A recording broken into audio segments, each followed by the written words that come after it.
ನೂತನ ಕಟ್ಟಡ ನಿರ್ಮಾಣ ಮಾಡಲಾಗುತ್ತಿದ್ದು ಭೂಮಿ ಪೂಜೆ ಕಾರ್ಯಕ್ರಮ ಜೂನ್ 5ರಂದು ನಡೆಯಲಿದೆ. ಕಟ್ಟಡ ಸಮಿತಿಯ ಅಧ್ಯಕ್ಷ ಆರ್ ಅಚ್ಯುತರಾವ್ ಅವರು ಮಾಧ್ಯಮಗಳಿಗೆ ಈ ವಿಷಯ ತಿಳಿಸಿದರು.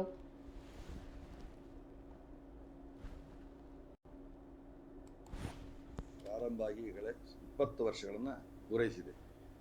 ಈಗ 21ನೇ ವರ್ಷಕ್ಕೆ ನಾವು ಕಾಲಿಟ್ಟಿದ್ದೇವೆ. ಈ ಸಂದರ್ಭದಲ್ಲಿ ನಮಗೆ ಹಿಂದೆ ಒಂದು ನಿವೇಶನ ಅಲರ್ಟ್ ಆಗಿತ್ತು.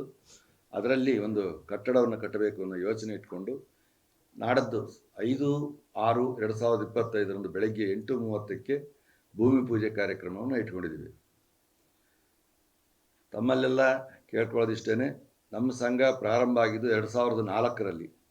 2004ರಲ್ಲಿ ನಾವೆಲ್ಲ ಸಮಾನ ಮನಸ್ಕರುಗಳು ಸೇರಿಕೊಂಡು ಕೇಂದ್ರ ಮತ್ತು ರಾಜ್ಯ ಸರ್ಕಾರ ಹಾಗೂ ಬ್ಯಾಂಕ್ ಎಂಪ್ಲಾಯೀಸು ಮತ್ತು ಯಾರು PF ಕಟ್ಟಾಗುತ್ತೋ ಅಂಥ ನೌಕರರುಗಳನ್ನು ಸದಸ್ಯರನ್ನಾಗಿ ಮಾಡಿಕೊಂಡು ಈ ಸಂಘವನ್ನು ಒಂದು ಸಮಾಜಮುಖಿಯಾದಂಥ, ಸಮಾಜಕ್ಕೆ ಉತ್ತಮವಾದ ಒಳ್ಳೆಯ ಒಂದು ಸಂದೇಶವನ್ನು ಕೊಡಬೇಕು ಮತ್ತು ಒಳ್ಳೆಯ ಕಾರ್ಯಗಳನ್ನು ಮಾಡಬೇಕು ಅನ್ನೋ ದೃಷ್ಟಿ ಇಟ್ಕೊಂಡು ಈ ಸಂಘ ಪ್ರಾರಂಭ ಮಾಡಿದ್ವಿ.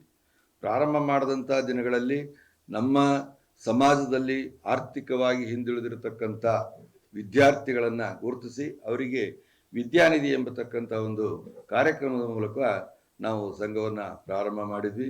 ನಂತರದಲ್ಲಿ ನಮ್ಮ ನೌಕರರುಗಳಿಗೆ ಏನಾದರೂ ತೊಂದರೆ ಆದಂಥ ಸಂದರ್ಭದಲ್ಲಿ ಅವರಿಗೆ ಸಹಾಯ ಆಗಬೇಕು ನಮ್ಮಿಂದ ಅನ್ನೋವಂಥದ್ದು ಒಂದು ದೃಷ್ಟಿಯನ್ನು ಇಟ್ಕೊಂಡು ಈ ಒಂದು ಎಲ್ಲ ದೃಷ್ಟಿಯಿಂದ ಈ ಸಂಘ ಪ್ರಾರಂಭ ಆಯಿತು.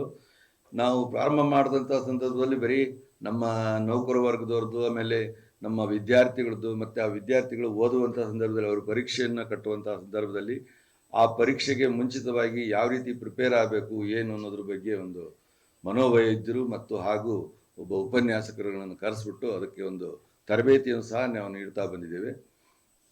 ಇದಾದ ನಂತರದಲ್ಲಿ ನಾವೆಲ್ಲ ಯೋಚನೆ ಮಾಡಿದ್ವಿ, ನಮ್ಮ ಬರೀ ನೌಕರ ವರ್ಗದವರಿಗೆ ಅಷ್ಟಕ್ಕಾಗಿದೆ, ಸಮಾಜಕ್ಕೂ ಸಹ ನಾವು ಪೂರಕವಾಗಿ ಕೆಲಸಗಳ ಕಾರ್ಯಗಳನ್ನು ಮಾಡಬೇಕು ಅಂತ ಯೋಚನೆ ಇಟ್ಕೊಂಡಾಗ ನಮ್ಮ ಏನು ಈ ಒಂದು ಸಂಘವನ್ನು ಪ್ರಾರಂಭ ಮಾಡುವಂಥ ಸಂದರ್ಭದಲ್ಲಿ ಶಿವಮೊಗ್ಗದಲ್ಲಿ ಮೊಟ್ಟ ಮೊದಲಿಗೆ ಸಾಗರ ತಾಲೂಕಿನಲ್ಲಿ ವಿಪ್ರ ನೌಕರ ಸಂಘ ಇತ್ತು.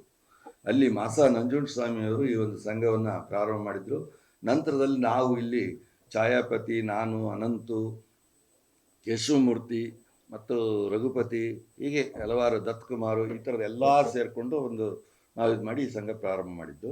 ಅದಾದ ನಂತರ ಒಂದು ಸಂದರ್ಭದಲ್ಲಿ ಕುವೆಂಪು ರಂಗದಲ್ಲಿ ನಮ್ಮ ಮಾಸ ನಂಜುಂಡಸ್ವಾಮಿ ನಮಗೆ ಸಿಕ್ಕಿದ್ರು. ಸಿಕ್ಕಂಥ ಸಂದರ್ಭದಲ್ಲಿ 89ರಲ್ಲಿ ನಾವೊಂದು ಸಮಾವೇಶ ಮಾಡಿದ್ವಿ. ಅದಾದಮೇಲೆ ಶಿವಮೊಗ್ಗದಲ್ಲಿ ಆಗಿಲ್ಲ. ಸೊ ಹಾಗಾಗಿ ಒಂದು